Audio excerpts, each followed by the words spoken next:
그들은 조각목으로 궤를 짜되 길이는 2규빗 반, 너비는 1규빗 반, 높이는 1규빗 반이 되게 하고 너는 순금으로 그것을 싸되 그 안팎을 싸고 위쪽으로 가장자리로 돌아가며 금태를 두르고 금고리 넷을 부어 만들어 그 네 발에 달되 이쪽 2고리 저쪽에 2고리를 달며 조각목으로 채를 만들어 금으로 싸고 그 채를 궤 양쪽 고리에 꿰어서 궤를 매게 하며 채를 궤 고리에 꿰은 대로 두고 빼내지 말며 내가 내게 줄 증거판을 내 속에 둘치며 순금으로 아멘. 여기까지입니다. 우리가 성막을 이제 본격적으로 보는데 성막에는 여러 그 기물들도 있고요. 그렇습니다. 우리가 잘 아는 대로 성막은 그 울타리가 있고 그리고 울타리를 들어갈 수 있는 문이 하나가 있죠. 그 문으로 들어가면 번제단이라는 게 있습니다. 우리가 이제 그 화목제물들을 소나 양이나 염소를 태워서 이제 제사를 드리는 곳이 바로 이제 번제단이겠죠. 그리고 번제단을 지나면 물두멍이 있어요. 이렇게 씻을 수 있는 물이 담겨져 있는. 그리고 그 너머에 이제 성막이 있는 건데요. 성막은 두 칸으로 나눠져 있어요. 첫 번째는 성소, 그리고 두 번째는 지성소예요. 그래서 첫 번째는 뭐가 있냐면 떡상과 또 그 반대편에 7 촛대가 있고 등대죠. 그리고 향단이 있어요. 그리고 우리가 잘 아는데 예수님 십자가에 죽으셨을 때 휘장이 찢어졌다라고 하는데 그 성소와 지성소를 나누는 휘장이 있고 그 너머에 이제 오늘 볼 법궤가 있는 겁니다. 그래서 이 그 성소까지는 제사장이 들어갈 수 있고 지성소는 제사장들도 못 들어가요. 대제사장이 아무 때나 들어가는 게 아니라 1년에 딱 한 차례 7월 10일 날 대속죄일 날 딱 한 번만 들어가게 되어 있습니다. 즉 이 지성소는 하나님의 임재의 장소고 또 그 지성소에서 하나님의 말씀이 선포됩니다. 그리고 그 지성소에 바로 법궤가 있는데요. 성막을 이제 그 수많은 것들을 우리가 봐야 되는데 그 중에 제일 먼저 기록되어 있는 게 뭐냐면 바로 법궤입니다. 그 얘기는 그 어떤 것보다도 법궤가 제일 중요하다는 얘기인 거예요. 앞으로 이제 이 성막은 없어집니다. 그죠? 없어졌죠. 이 성막은 광야가 끝나면 이제 나중에 이제 다윗 왕국 이후에 솔로몬 왕국이 성전을 지으면서 다 없어져. 철거하죠. 그리고 그 안에 있는 기물들을 다 바꿔요. 새롭게 만드는 거란 말입니다. 근데 새롭게 만들지 않는 게 유일하게 딱 하나 있어요. 그게 뭐냐면 법궤입니다. 그러니까 법궤는 이때 만들어져서 다시 변화되지 않는 겁니다. 이 법궤가 그대로 솔로몬 성전에 들어가야 되는 거고요. 근데 나중에 이제 그 법궤, 우리 오늘은 법궤, 그 다음에 법궤가 어떻게 생겼냐면 이렇게 궤예요, 궤. 이 법궤 위에는 뚜껑이 달려 있고요. 이걸 속죄소라고 하고요. 그 속죄소에는 이렇게 천사 둘이 양 날개로 보호하듯하게 보여져 있죠. 이 안에는 뭐가 있냐면 우리가 지금까지 봤던 십계명의 2 돌판과 또 아론의 쌍난 지팡이와 그리고 만나가 담겨있는 한오멜이 담겨있는 그 항아리가 담겨져 있단 말이에요. 나중에 이제 솔로몬 성전에 들어갈 때 법궤를 열어봤더니 이 3개가 있는 게 아니라 뭐만 있냐면 십계명만 있어요. 그래서 아마 그 법궤에서 아마 그 나머지 없어진 것은 정확하게 기록이 나와 있지 않지만 바벨론의 블레셋에 한번 법궤를 뺏긴 적이 있는데 그때 없어졌을까? 이렇게 우리가 추측을 할 뿐인데요. 그러면 이 안에 들어있는 이 3가지 용품들의 뜻은 무엇인지는 우리가 내일 속죄소와 함께 같이 보게 될 것이고요. 오늘은 이 법궤 자체가 어떤 의미가 있는지를 우리 같이 상고해 보겠습니다. 사실은 이 그 궤, 성경에는 이 법궤라고 하는 단어를 쓸 때 이 궤가 3가지가 나와요. 하나는 이 궤라는 뜻이 테바인데요. 이게 그 히브리어는 테바인데 이 테바가 3번 나옵니다. 첫 번째는 어디 나오냐면 노아의 방주 이야기 나올 때 그 방주가 테바입니다. 이제 궤예요, 궤. 사실은 이제 그 방주라고 하는 뜻이 배가 아니에요. 상자라는 뜻입니다. 그러니까 노아의 방주는 좀 네모나게 이렇게 긴 네모난 게 생겼죠. 그때 사용됐던 단어가 바로 괴라고 하는 단어고요. 또 한 번의 이 괴가 나오죠. 그게 어디냐, 바로 모세가 물에 뜰 수 있었던 갈상자라고 부르는데, 그것도 원어로 보면 바로 테바입니다. 그리고 또 하나의 괴가 뭐냐면 바로 이 언약궤입니다. 그래서 이 세 가지는 다 연결이 되어 있고 다 예수 그리스도를 상징적으로 우리에게 보여주는 겁니다. 또 특징이 있는데, 그 노아의 방주를 지을 때 거기다 뭘 바르라고 하죠? 역청을 칠하라 라고 표현하고 있죠. 근데 그 노아의 방주만 역청을 칠한 게 아니라 뭐도 칠했죠? 모세의 갈상자에도 역청을 칠했어요. 왜 그랬냐면 그 역청은 이제 기름과 같은 거잖아요. 그러니까 물에 띄어야 되니까, 이제 나무로 만들면 이게 물이 새어 들어오면 안 되니까 그 새어 들어오는 것을 막는 거예요.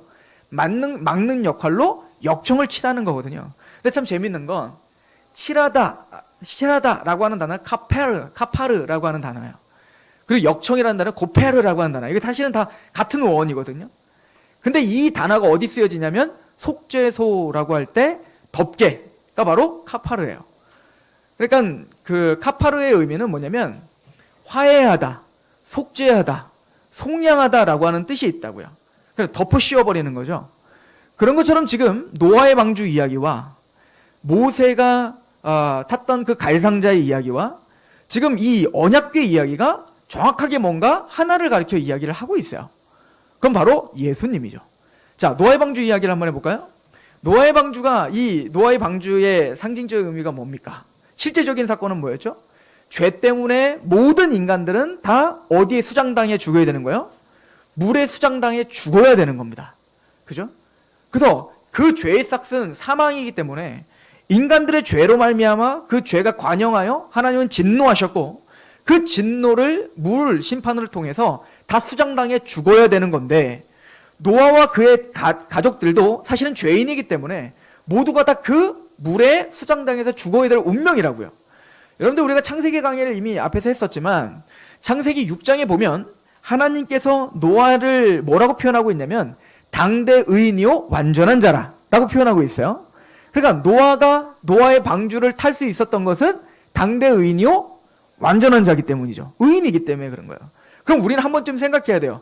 노아는 왜 의인이었지? 사실은 노아가 완전한 자라고 했는데, 하나님의 차원에서 지금 완전하다고 했지만 윤리적, 도덕적, 우리 인간적인 차원에서 보면 노아가 진짜 완전한 자였을까요? 죄가 정말 하나도 없는 사람이었을까요? 죄가 없는 자가 없다, 의인은 없나니 하나도 없다라는 게 성경의 기록인데, 노아 또한 사실은 죄가 있다고요. 사실은 노아의 방주 이후에 심판이 끝난 다음에 노아의 그 행태들을 보면 노아가 완전하지 않다는 걸 우리는 알 수가 있죠. 그죠? 나중에 이제 그 포도주에 완전 취해가지고 죄를 짓게 하잖아요, 자녀들에 대해서.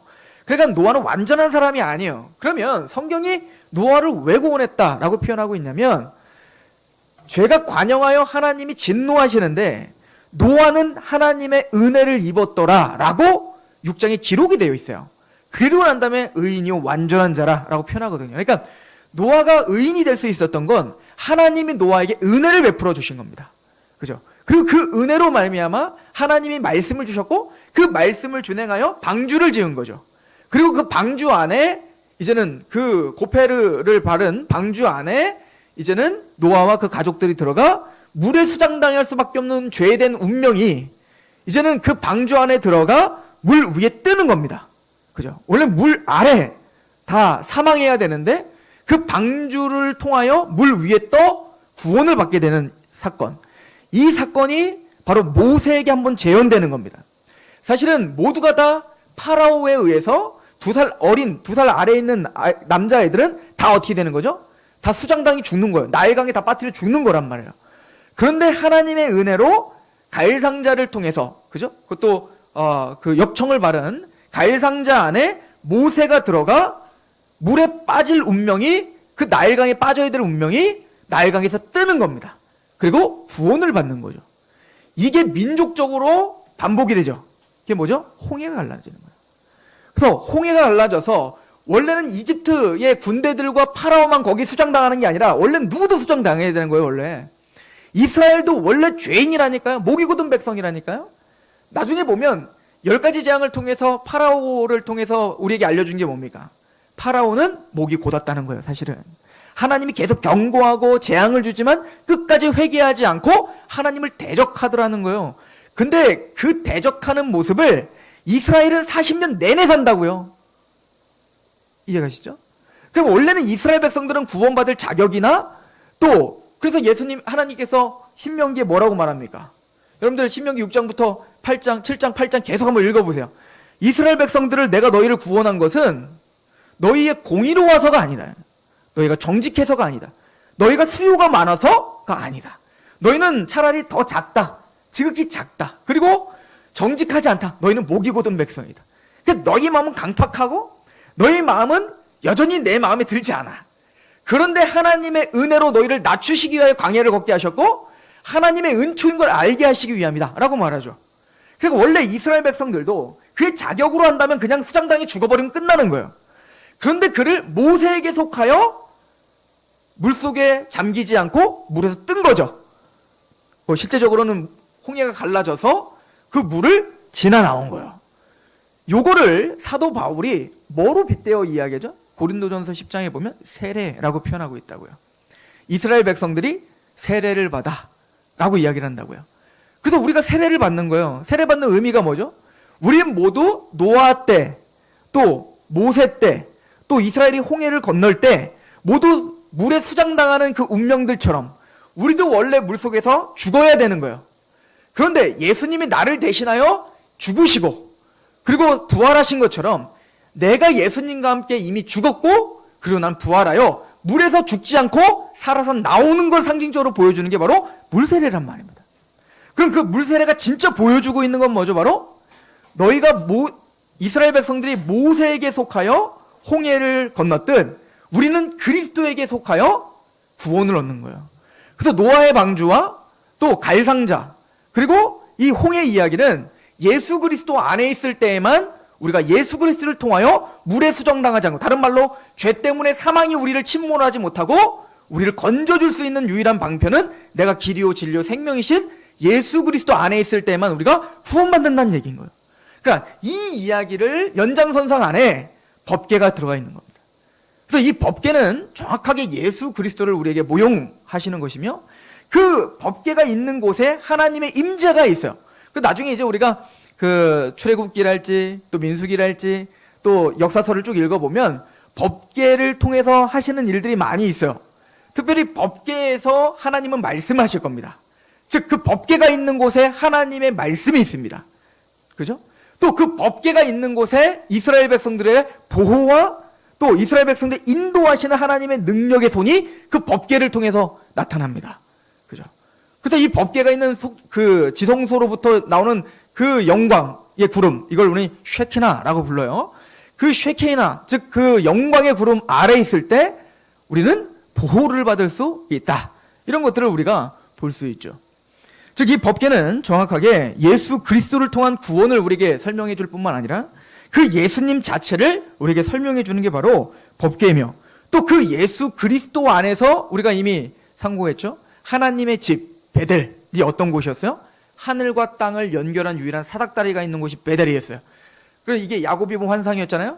근데 그 하늘과 땅을 연결한 유일한 사닥다리를 예수님이 요한복음 1장에 누구라고 말했어요? 인자라고 표현했다고요. 즉 예수님만이 하늘과 땅을 연결하는 유일한 사닥다리고 그 위에서 하나님의 언약이 선포되며 거기서 하나님과 인간의 화해가 일어나는 거예요. 그게 바로 하나님의 집이고 성전이죠. 그러므로 예수님이 거하시는 곳이 하나님의 집이고 예수님이 성전이시며 예수님 안에서만 우리가 하나님과의 화해가 일어난다고요. 그래서 예수님 안에서만 우리가 구원, 속죄, 그죠? 구속이 일어날 수 있죠. 또한 그 예수님 위에서만 하나님의 언약이 선포되는 거예요. 그런 의미로 우리는 법궤의 큰 틀에서도 바로 법궤가 예수 그리스도를 통한 하나님과의 온전한 화해와 하나님께 나아갈 수 있는 유일한 통로를 보여줌을 우리에게 이야기해 줍니다. 법궤는 이제 두 가지로 구분되어 있다고 했죠. 바로 밑에 있는 궤와 그 위에 있는 속죄소예요. 이 속죄소는 말 그대로 뚜껑입니다. 이 속죄소는 뭐냐면 나중에 대제사장이 양을 잡은 피를 가지고 들어와 그 속죄소에 뿌려서 바로 화해시키는 거예요. 그러니까 죄가 사해지는 곳, 즉 십자가의 피가 있는 곳이 바로 속죄소인 거죠. 그러니까 이 두 가지가 있어요. 왜 법궤라고 말할까요? 거기에 뭐가 들었기 때문에 법궤죠? 법이 들으니까 법궤예요. 즉 십계명이 들어가 있잖아요. 또 왜 증거궤죠? 거기에 여호와의 증거가 들어있기 때문에 그렇습니다. 이 증거는 신계명을 가리켜 이야기하는 겁니다. 즉 계명이 들어있기 때문에 그곳은 바로 법궤요 증거궤라고 이야기를 해주고 있어요.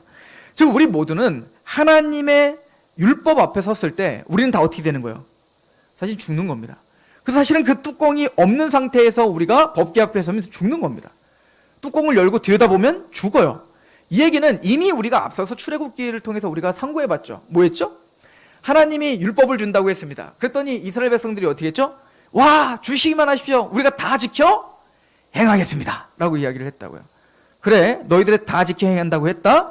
그리고 나는 너희를 구원해줬고 나는 너에게 율법을 줄 거다. 어떻게 할래? 예, 다 지켜 행하겠습니다 늘 체결한 언약이 뭐냐면 행위 언약이에요. 그런데 그 언약에 체결한 것에 계약서가 뭐라고요? 두 돌판이라고요. 왜 십계명이 두 돌판이라고 했죠? 여러분들도 계약할 때 계약서를 몇 개씩 써요? 2개 쓰죠. 그죠? 사는 사람과 파는 사람이 하나씩 쓰는 거라고 해요. 계약 당사자들이 하나씩 쓰는 것처럼 고대에도 똑같이 그렇게 했다고요. 마찬가지로 하나님과 인간들이 지금 계약을 했습니다. 그 계약서가 바로 돌판인 거예요. 그리고 그 계약서를 어디다 놓은 거예요? 법궤에 놓은 거예요. 그래서 그걸 증거궤라고 한 겁니다. 하나님과의 언약의 체결의 증거가 되기 때문에 그런 겁니다. 이해가시죠? 자, 그랬을 때 하나님 앞에 다 지켜 행하겠습니다 라고 외쳤다고요? 사실은 그 율법을 지키면 하나님께 복을 받고 율법을 지키지 않으면 저주받는 겁니다. 이게 법이에요. 그죠? 그런데 이스라엘 백성들은 그 율법을 다 지켜 행하겠습니다 라고 하고 모세가 40일 동안 시내산에 들어가서 그 법을 이제 그 계약서를 드디어 하나님이 직접 써서 주셨다고요.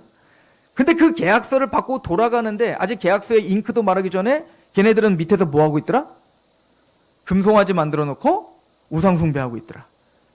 벌써 10계명에 1, 2, 3계명 다 어긴 겁니다. 우상, 나 외에는 다른 신 두지 말라고 그랬는데 금송아지 만들어 놓고 우상했죠. 또 그 어떤 형상도 만들지 말라고 그랬는데 자기들 마음대로 하나님을 자기들 마음대로 우리에게 부유함을 주는 금과 또 우리에게 힘과 권세를 주는 송아지를 만들어 놓고 이것이 하나님이다 라고 스스로 만들어 놓은 하나님을 섬겼죠. 두 번째 계명 깨버린 겁니다.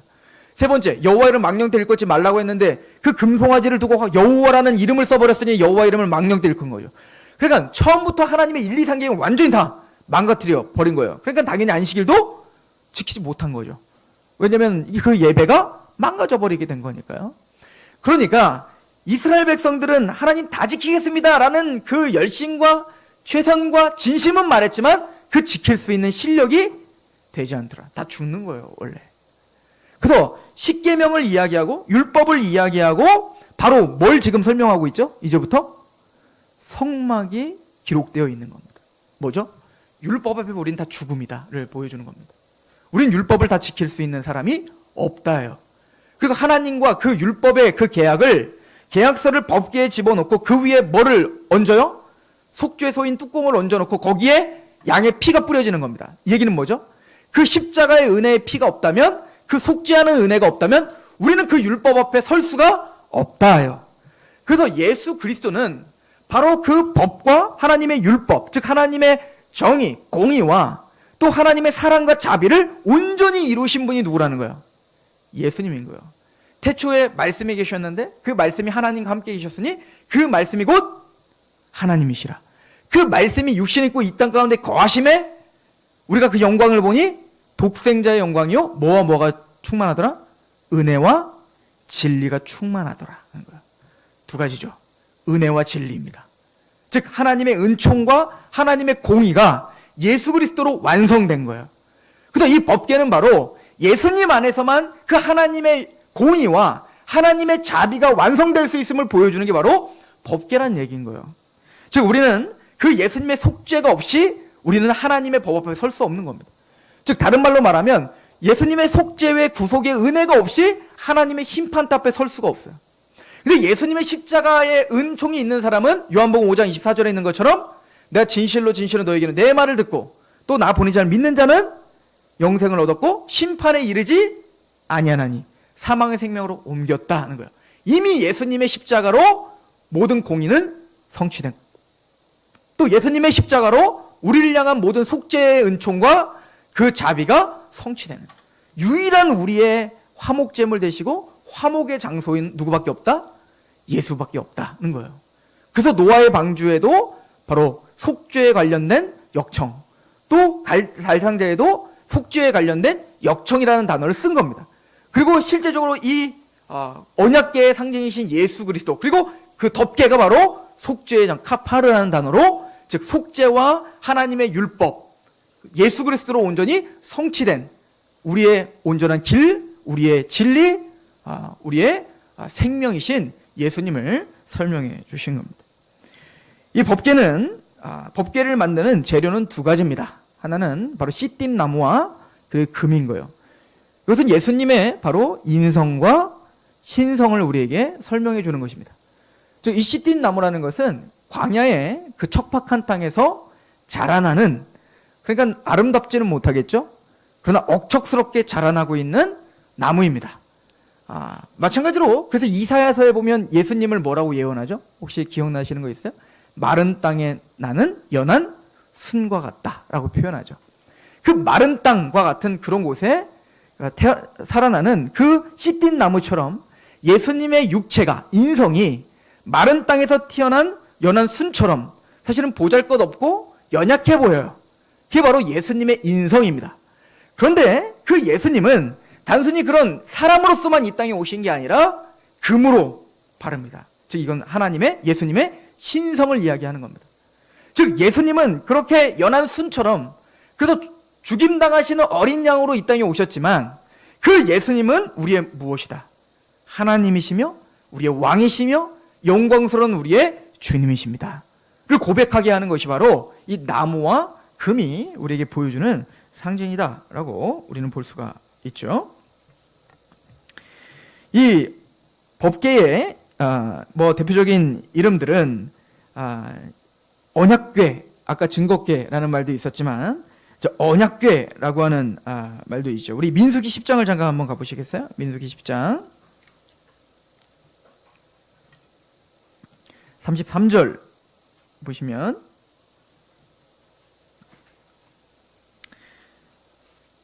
그들이 여호와의 산에서 떠나 3일 길을 갈 때 여호와의 언약궤가 그 3일 길에 앞서가며 그들의 쉴 곳을 찾았고 그들이 진영을 떠날 때 낮에는 여호와의 구름이 그 위에 덮였더라 라고 말하죠. 자, 이 언약궤는요, 이스라엘 백성들이 움직일 때 반드시 앞서서 행해야 되는 게 뭐냐면, 제일 먼저 떠나야 되는 건 뭐냐면 바로 법궤입니다. 이 언약궤가 먼저 앞서 가야 돼요. 오늘도 보면 3일 길을 갈 때 여호와의 언약궤가 그 3일 길 앞서 가며 그들의 쉴 곳을 미리 찾는 거예요. 그 법궤는 예수 그리스도를 상징하죠. 또 하나님의 임재를 상징합니다. 즉 이 법궤를 통해서 우리에게 보여주는 건 우리가 걸어가는 땅은 사실은 우리가 한 번도 걸어보지 않는 길이죠. 이제 나중에 가나안 땅을 정복해 들어갈 때 그 가나안 땅을 들어갈 때 사실은 가나안 땅을 살아본 적이 없다고요, 이스라엘이. 근데 가나안 땅은 우리가 잘 아는 것처럼 어떤 땅이에요? 난공불락의 여리고성이 있고요. 거기에 가나안 족속들이 살고 그들은 대단히 발전한 군사력을 갖고 있었던 사람들이란 말이에요. 우리가 잘 알듯이 12정탐꾼이 들어가서 10정탐꾼이 한 얘기가 뭐예요? 그들에 비하면 우린 메뚜기 떼와 같아서 우린 다 죽는다라고 표현할 정도로 그들은 굉장히 강성한 나라가 바로 가나안 제국이었다고요. 자, 그런데 그런 땅을 갈 때, 또 광야를 걸어갈 때 이스라엘 백성들은 자기들 마음대로 가는 게 아니라 먼저 누가 앞서가는 거예요? 법궤가 먼저 앞서가서, 오늘 봤더니 사흘길을 먼저 가서 우리 이스라엘의 쉴 곳을 먼저 찾고 그리고 가는 겁니다. 같이 가는 거죠. 그러니까 이 법궤는 예수 그리스도께서 우리를 인도하시고 우리를 보호하시며 앞서 행하신다는 것을 보여주는 겁니다. 나중에 보면 여호수아서에 보면 이스라엘 백성들이 이제 요단강을 건너는 장면이 보여요. 요단강 한 번도 안 건너봤잖아요, 그죠? 게다가 여호수아와 갈렙 빼놓고는 홍해도 안 건너봤어요. 지금 요단강을 건너 40년이 지나서 다 죽었잖아요, 1세대가. 그리고 나머지 세대들이 요단강을 건너기 때문에 요단강 홍해 도화 사건을 다 모르는 자녀들이 이제 걷는 거란 말이에요. 그러니까 처음 걸을 때 하나님이 여호수아에게 명령했던 게 있어요. 그게 뭐냐면, 여호수아야, 너는 제사장이 이 법궤를 메고 제사장이 앞서 건너야 된다. 그래서 요단강에 제사장이 법궤를 맨 제사장이 물 위에 발을 디디면 그때서 뭐가 돼요? 그 요단강이 갈라지고 그 법궤를 같이 바라보며 갈 때 그들은 요단강을 건널 수 있는 거예요. 그런데 재밌는 건 2000규빗을 떨어져서 걸어라 이렇게 표현합니다. 그 규빗을 우리 이제 키로수로 환산해 보면 약 1km 정도 돼요. 한 900m 정도 되는 거거든요. 1km 정도 되는데 왜 하나님은 법궤를 제사장이 메고 건널 때 1km 정도를 떨어져서 걸으라고 했을까요? 생각해 보세요. 그 당시에 남자 숫자만 60만이 넘었어요. 그러니까 전체로 다 하면 몇 만이 되겠어요? 약 200만이 넘는다고요. 그 수많은 인구가 같이 가는데 제사장이 바로 앞에서 제일 앞서서 간다면 누구만 그걸 볼 수 있어요? 앞줄에 선 사람만 그걸 볼 거 아니에요. 그런데 광야니까 완전히 탁 튀어 있는 곳에서 저 멀리 1km 너머에 대제사장이 그 법궤를 메고 걸어가는 게 1km 저 바깥에 보면 누가 같이 볼 수 있죠? 모든 백성이 함께 볼 수 있는 거예요. 얘기는 뭐냐면 요단강을 건널 때 너희의 지식과 너희의 무엇으로 건너는 게 아니라 철저하게 누구를 바라보며 건너라는 거예요. 하나님을 의지하며 하나님만을 바라보며 건너라. 이게 바로 법궤를 맨 제사장이 그 멀리 먼저 앞서 가라는 얘기거든요. 그런 것처럼 예수님은 우리의 보호자가 되시고 우리가 걷는 그 길에 인도자가 되어주시는 분인 거예요. 여러분들 히브리서를 잠깐 가보시겠습니다. 히브리서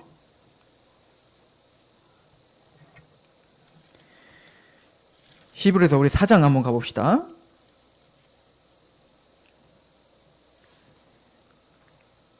(4장) 14절에서 16절.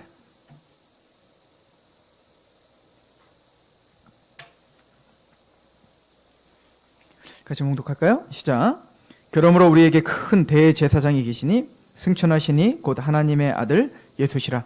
우리가 믿는 도리를 굳게 잡을지어다. 우리에게 있는 대제사장은 우리의 연약함을 동정하지 못하시리가 아니요 모든 일에 우리와 똑같이 시험은 받으시니로되 죄는 없으시니라.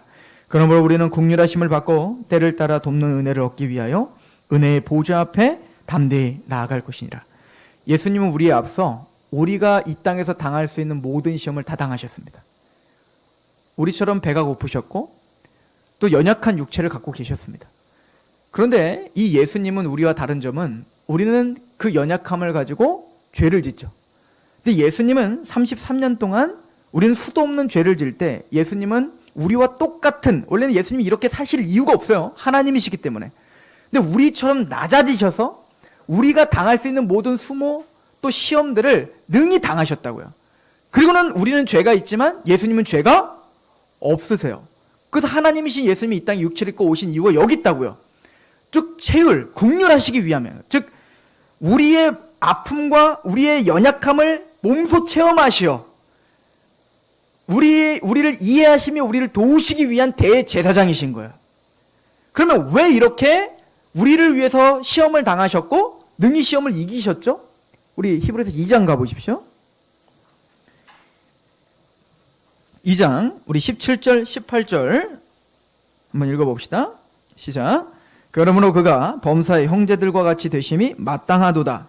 이는 하나님의 일에 자비하시고 신실한 대제사장이 되어 백성의 죄를 속량하시려 하심이라. 그가 시험을 받아 고난을 당하셨은즉 시험 맞는 자들을 능히 도우실 수 있느니라. 예수님은 우리를 앞서 먼저 시험을 당하셨고 또 우리의 죄를 속량하신 겁니다. 그리고 우리가 가는 그 길을 닦아주신 거예요.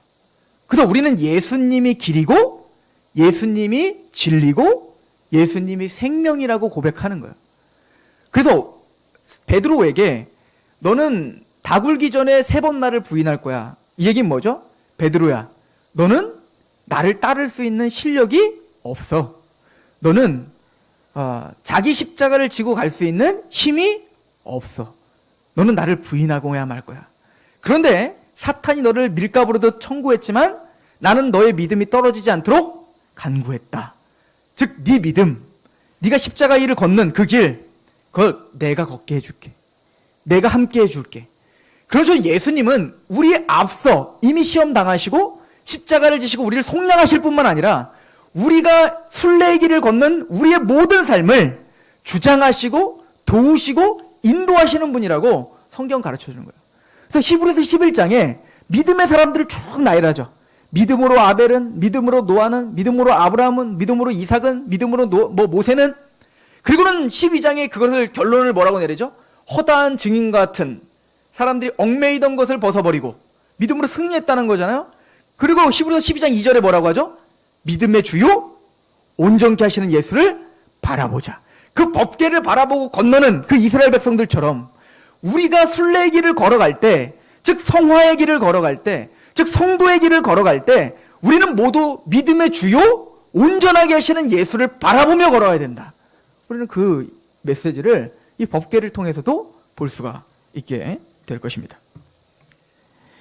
또 하나는 이 법궤가 항상 움직일 때에는 그냥 법궤를 덜렁덜렁 들고 오면 안 돼요. 법궤를 항상 싸가지고 가야 됩니다. 이 싸가지고 갈 때는 세 가지로 싸야 돼요. 우리 민수기 한번 가볼까요? 민수기 4장입니다.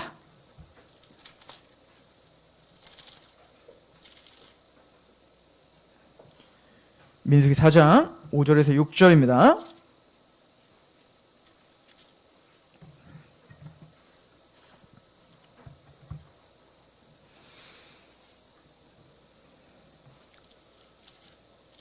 우리 같이 봉독할까요? 4장 5절에서 6절 시작.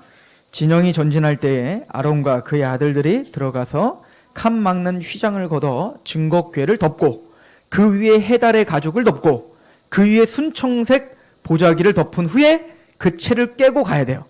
그러니까 지금 법궤를 메고 갈 때 그냥 법궤만 덜렁덜렁 금이 보이도록 가면 안 된다는 얘기인 거예요. 거기에 맨 처음에 뭘로 다 덮어야 된다는 거예요? 휘장이 뭐예요? 성소와 지성소를 가리는 휘막이죠. 회막. 천이죠. 그 휘장을 떼가지고 제일 먼저 이 아론과 그 아들들은 법궤를 먼저 싸야 돼요. 그죠? 보지 못하도록 법궤를 싸. 그리고 그 위에 뭘 싸요? 가죽, 해달 가죽으로 덮어 씌워요. 그리고 그걸로 끝나지 않고 청색 천으로 다시 한번 덮어요. 어떤 의미가 있을까요? 여러분들 휘장은 어떤 거예요? 휘장은 바로 히브리서에 나오죠. 예수님의 십자가에 죽으셨을 때 성소의 휘장이 찢어져 버려요. 즉 그 휘장은 예수 그리스도의 육체를 가리켜 이야기합니다. 즉 우리를 위해서 찢어지신, 우리를 위해서 또 그 휘장에 뭐를 뿌려요? 피를 뿌리는 장소가 휘장이란 말이에요. 그러니까 우리를 위해서 죽임당하시기 위하여 육체가 찢어지심을 상징적으로 보여주는 게 휘장이에요. 육체를 가리켜 이야기하죠. 그러면 해달 가죽은 뭐죠? 물론 나중에 성막의 지붕도 이제 이 해달 가죽으로 맨 위에 씌우게 되는데 이 해달 가죽은 바로 예수님의 인성을 보여주는 거예요. 볼품없음을 보여주는 거거든요. 그러니까 예수님은 이 땅의 인성, 육체를 입고 오신 주님이신데 근데 그 위에 뭐를 씌워요? 꼭 그 법궤가 나무와 금으로, 그래서 예수님의 인성과 신성으로 만들어진 것처럼 그 법궤 마지막 씌우는 건 바로 청색이에요. 즉 하늘, 하나님을 상징하는 청색을 씌움으로 그 예수님이 바로 하나님이시며, 그런데 해달가족, 그 다음은 해달구적이잖아요. 그 아래가 그런데 그분은 이 땅에 우리와 똑같은 육체로 오신 분이신데 그분이 바로 그 육체를 찢으심으로 우리에게 속죄를 주신 어린 양이시다 를 상징적으로 선포하는 게 바로 그 법궤를 씌우는 세 가지 막을 통해서 우리에게 설명하죠. 그러니까 그 예수님이 우리를 인도하는 거고 그 예수님이 우리를 구원시키는 것이며 그 예수님이 우리의 구원을 완성시키신다로 우리는 이야기를 하게 됩니다. 그리고 이 증거궤는 항상 갈 때 오늘 봤더니 뭐래요? 채로 깨어 어깨에 메고 걸어라 라고 말을 하죠. 즉 이 법궤는 수레에 싣거나 그러면 안 돼요. 사람이 들고 가야 되는 거예요. 원래는 이 법궤에는 뭐가 들었죠? 바로 계명이 들었죠.